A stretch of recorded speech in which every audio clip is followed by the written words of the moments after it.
অনেকে বলে যে ভাই ব্রেকআপের থেকে কষ্ট নেই, যদি গার্লফ্রেন্ড ছেড়ে দেয় তার থেকে বেশি কষ্ট নেই। একবার বিচিতে বল খেয়ে দেখুক বা বিচিতে কেউ মেরে দেখুক, তখন কষ্টটা বুঝতে পারবে কি।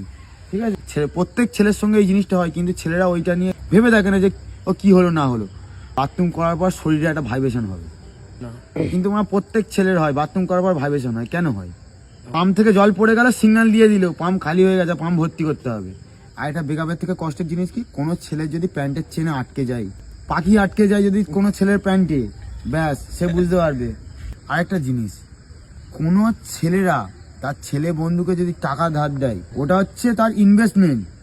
তার রিটার্ন কি বলতো, হ্যাঁ গুদির বেটা চুপ কর, টাকা চাইবি না, তোর গাঁড় ভেঙে দেবো মারা। যদি সে গালাগালি না দেয়, কি বলবে?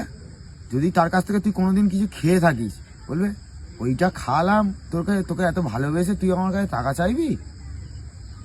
আর কি বলবি তুই? ছেলেদের বন্ধুদের মধ্যে একটা জিনিস, ধর কোনো বন্ধু মদ খাচ্ছে না, সে পাশে বসলো, ওর অন্য বন্ধুরা মদ খাচ্ছে, কি বলবে?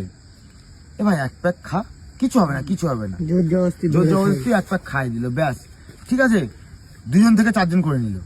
দেখা গেল কি, ওনার যে ছেলেটা ঠিক আছে খাচ্ছে না, সে ওনার গাপ গাপ করে প্যাক খাচ্ছে। গ্রুপের ছেলেকে কেউ মারলো, তার দোষ ভুল পরে জানবো, আগে ওকে কে মেরেছে তার মেরে গাঁড় ফাটাবো।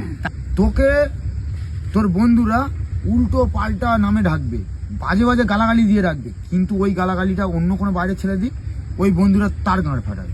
ঠিক আছে, ছেলেদের মধ্যে এটা কি হয়, আমি তোর বন্ধু, আমি তোকে বাজে বাজে নোংরা ভাষায় গালাগালি দিতে পারবো, গালাগালি দিয়ে ডাকবো, তুই কিছু মাইন্ড করবি না। কিন্তু একটা বাইরের ছেলে যদি তোকে নোংরা ভাষায় গালাগালি দিয়ে দেয়, তুই সঙ্গে সঙ্গে মাইন্ড করবি। তুই শুধু মাইন্ড করবি না, আমিও মাইন্ড করব, আমি তার মেরে গাঁড় ভেঙে দেবো, তুই ওই নামে ডাকবি কেন? ঠিক আছে, কিন্তু এইদিকে নিজেরা নোংরা গালাগালি দিয়ে তোর মা উদ্ধার করে দেবে, তোর মা মাসি নিয়ে একাদশী করে দেবে। ঠিক আছে, এইটা হচ্ছে ছেলেদের গ্রুপ।